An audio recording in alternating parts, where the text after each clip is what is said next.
Man, I still can't get the picture out of my head. This grown woman, late 40s, pink blazer flapping like a flag in a hurricane, tearing down Elmhurst Lane at 7 in the morning, arms windmilling, screaming bloody murder while a black and gold cloud of my bees chased her like she owed them money. And the kicker? She had it coming, every single sting.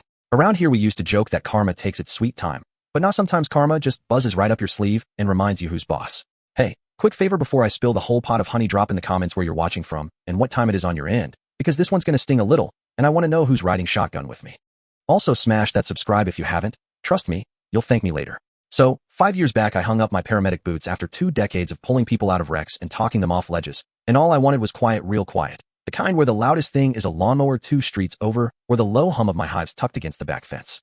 My doctor said find a calm hobby, something with rhythm, no yelling. Bees were perfect. They don't gossip, they don't start HOA wars, they just clock in, clock out, and make liquid gold. My wife Laura still gives me grief about the suit, says I look like the Michelin Man went to space camp, but every Sunday, I'd slide a fresh comb across the breakfast table, and she'd pretend to roll her eyes while drizzling it on her toast. We were good. Elmhurst Meadows was postcard perfect, matching brick mailboxes, hedges you could bounce a quarter off. Everybody waved like it was 1955. Then Valerie Hartwell rolled in. Late April, moving trucks still idling, and she's already stapling homemade covenants to every door before the boxes are unpacked. Day 1 she's strutting the cul-de-sac in sunglasses big enough to eclipse the sun, clipboard glued to her hip like it's a sidearm. First time I met her I'm out back in the Vale, smoker puffing lazy curls, checking frames. She marches straight up my driveway, no hello, no wave, plants her feet and goes, Mr. Brennan, are you aware you're harboring dangerous insects within 50 feet of residential dwellings? I lift the veil, smile through the mesh. Morning to you too. Ma'am, they're honeybees, gentle as kittens unless you swing at 'em. She sniffs, children live on this street. I glance around at the sea of empty swing sets. Do they? News to me. Her jaw locks. It's Mrs. Hartwell, and this is going on the agenda. I shrug. Bring a jar, I'll bring honey. She spins on her orthopedic sneakers and power walks off like I just insulted her bloodline. Should have been my first clue. You poke a hive, you get stung. But I'm a live and let live guy, so I went back to my girls and figured that was that. Wasn't. Couple weeks later packages start vanishing off my porch, not Laura's yarn clubs, not the neighbor's meal kits, just mine. Amazon says delivered. Tony the mail guy swears he tucked it behind the geranium, but poof, gone.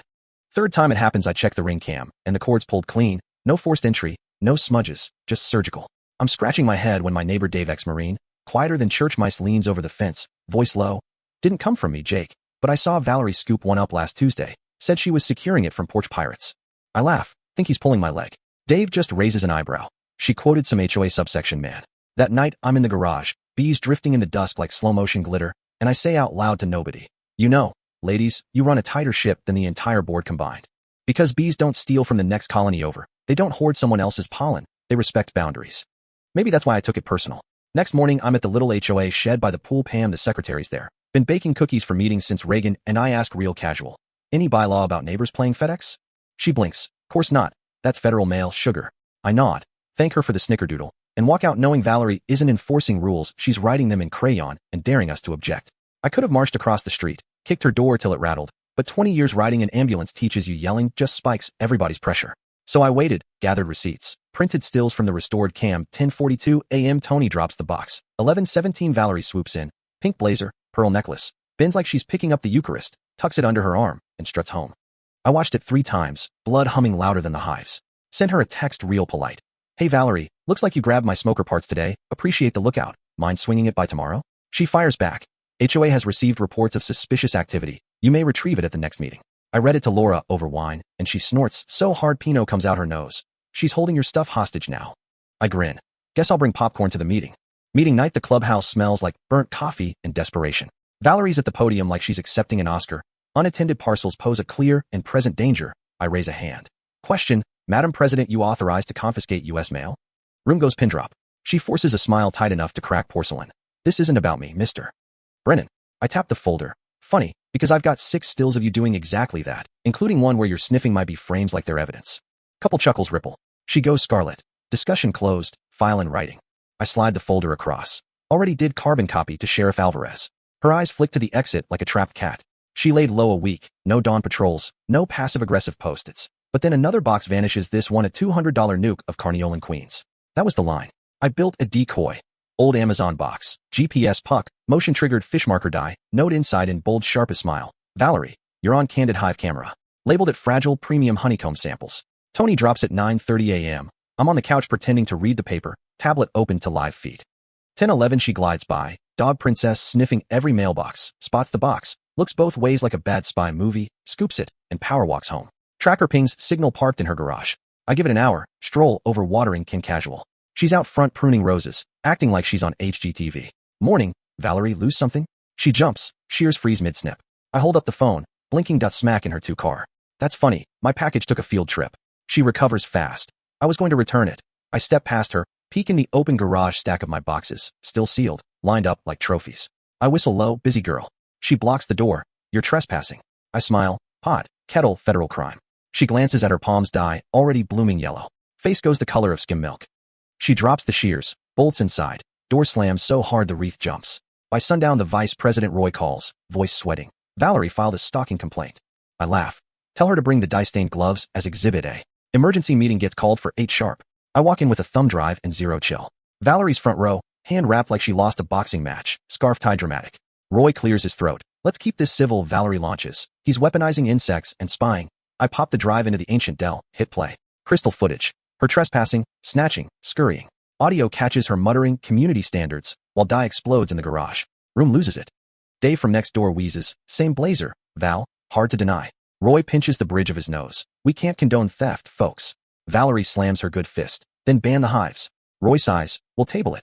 Translation, protect the loudest voice, business as usual. That's when I knew rules wouldn't fix a bully, only consequences would. Next morning a neon orange notice flaps on my door. Immediate cease and desist apian colonies prohibited. I laugh so hard the mailman asks if I'm okay. County AG permit trumps HOA crayon every time. But I'm done playing defense. I move a small nuke box to the front porch, 3 feet from the mailbox. Surround it with lavender, starts looks cute. Smells heavenly. Bees love it. Order one last bait box. Organic royal jelly handle with care. Leave it dead center next to the hive. No fern, no hiding. Camera rolling, coffee steaming, 10:07 a.m. Valerie rounds the corner, sunglasses reflecting the sun like twin moons. She slows, debates, arrogance wins. Marches up the steps muttering violation. Reaches 1B lands on her cuff. She freezes, then swats. Worst move in the handbook. The hum shifts pitch, 3 guards peel off, circle her head. She yelps, drops the box, stumbles backward flapping like a broken bird. Princess the dog yanks the leash free and bolts. Valerie sprints, bees in pursuit, shrieking down Elmhurst Lane pink blazer, pearls bouncing, arms pinwheeling. I sip my coffee, mutter, that's not attack, lady, that's defense. Emergency meeting part 2 is standing room only. Valerie's hand now looks like a catcher's mitt, scarf bigger than yesterday. She points at me like I'm Satan in Carhartt. He sicked killer bees on me. I cue the porch cam wide shot. Her trespassing, swatting, pandemonium. Dave snorts so loud his coffee comes out his nose. Roy raises both hands. Valerie, you were on private property again. She storms out, papers scattering like confetti. Thought that was the finale. Nope. Midnight, motion lights snap on. Laura nudges me. She's back. I squint dark hoodie. Valerie creeping with a pesticide fogger big enough to take out a cornfield. She kneels by the front hive, pops the cap. I'm halfway down the stairs when the scream rips the night. She kicked the lid clean off. Bees explode like a smoke bomb. She runs, flailing, knocks over a second box for good measure.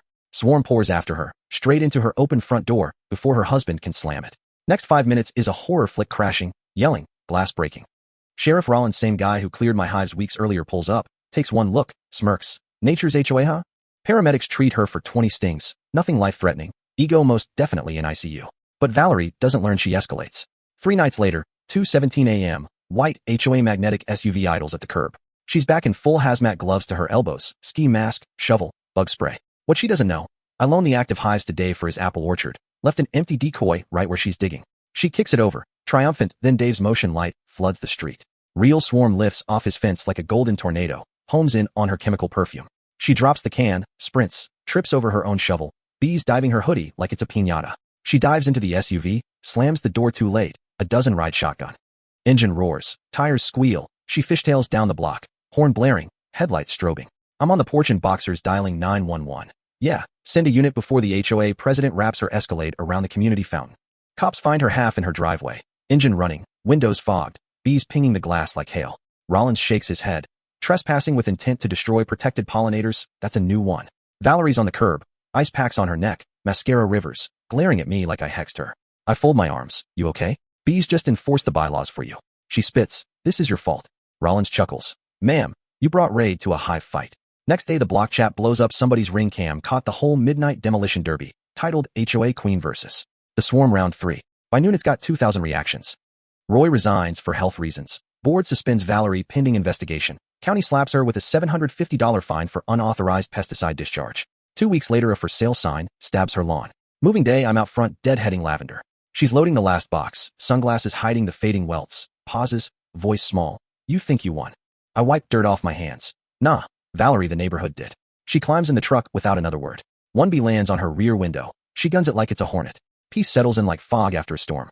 The HOA dissolves itself. Nobody wants the throne anymore. Morphs into a voluntary picnic committee. My honey jars show up on every porch. Little mason glasses labeled Swarm Justice Elmhurst Meadows. Kids from the next cul-de-sac over beg tours. I suit them up in pint-sized veils, teach them the waggle dance. One afternoon, little Mia Jenkins tugs my sleeve. Mr. Jake, aren't you scared they'll sting you? I kneel. Only if I forget to respect their home. Kiddo, same rule works for people.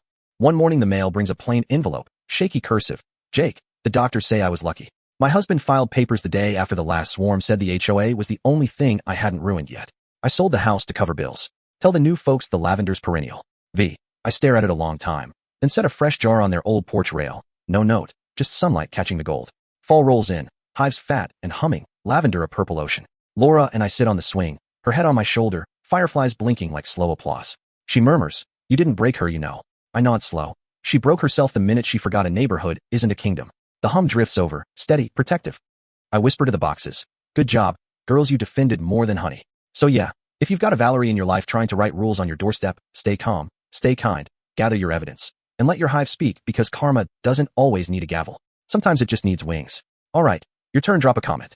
Ever deal with an HOA horror story? Or are bees the real MVPs of suburban justice? Smash like if your team swarm. Share if you've got your own buzzworthy tale. And subscribe, because next week we're talking the time the neighborhood raccoon unionized. See you in the comments. Folks, stay sweet.